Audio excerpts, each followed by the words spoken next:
Hey guys! For this video, mag-unbox tayo ng LED light strip para sa ating CPU. Para magmukha naman siyang gaming computer, no? Tara, buksan na natin.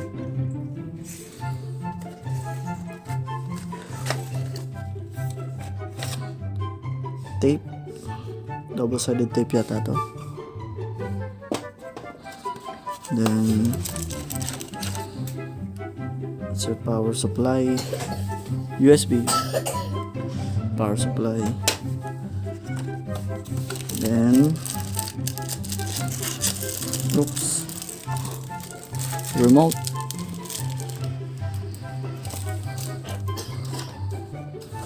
then the LED strip,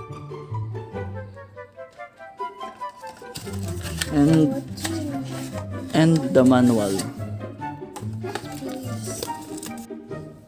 So, i-test muna natin siya kasi baka mamaya na-install ko na siya sa CPU natin, hindi siya gumagana. So, ito yung remote natin.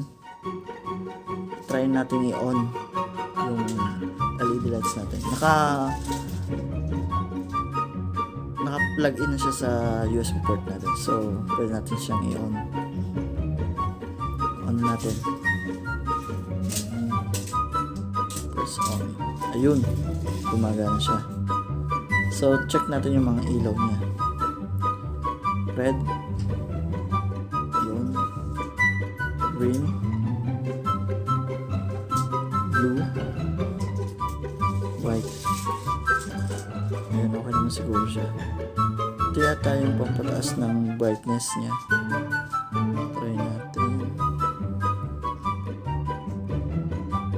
Parang hindi naman nababago. Okay lang yan.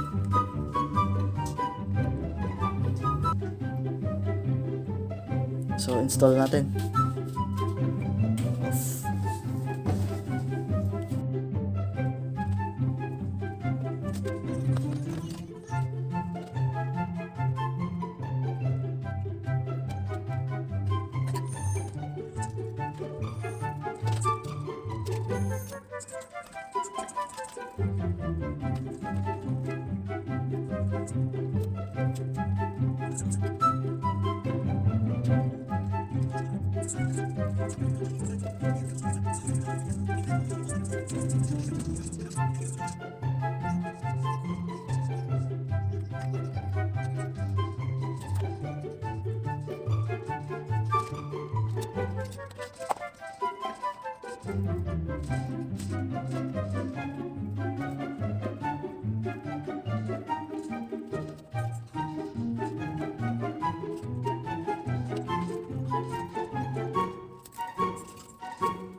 Two hours later.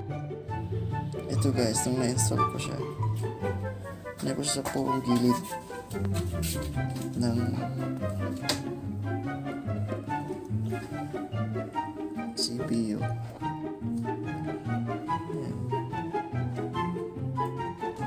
Say hi, baby. Ito.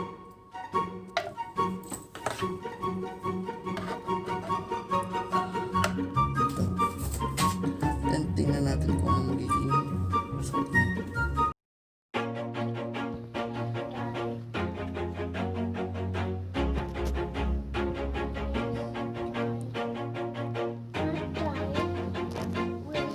Always do it on my own, so I gotta get through it. And the only thing I know is to love what I'm doing. Never give up, never slow, till I finally prove it. Never listen to the no's, I just wanna keep moving. Keep my head up when I act, head up, that's a fact.